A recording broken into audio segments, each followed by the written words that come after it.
आज चैत्र वद्य त्रयोदशीच्या दिवशी अक्कलकोट येथील वटवृक्ष समाधी मठ स्वामी दुपारी आपल्या अवतार कार्य स्वामींनी संपवले होते आणि म्हणून दरवर्षी अगदी भक्तिभावाने स्वामींची पुण्यतिथी ही आज साजरी केली जाते.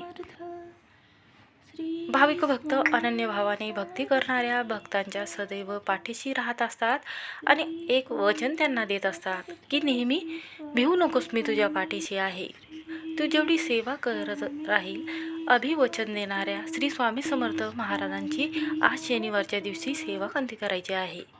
एप्रिल पुण्यतिथी आहे चैत्र शुद्ध तृतीया. या दिवशी श्री स्वामी समर्थ महाराजांनी अक्कलकोट येथे झाले श्रीपाद वल्लभ नृसिंह सरस्वती यांचा अवतार म्हणून, नंतरचे भगवान श्री दत्तात्रेयाचे हे तिसरे पूर्ण दत्त अवतार म्हणून ओळखले गेलेले आहेत. स्वामींच्या पुण्यतिथीच्या दिवशी असं म्हटलं जाते की स्वामी आपल्या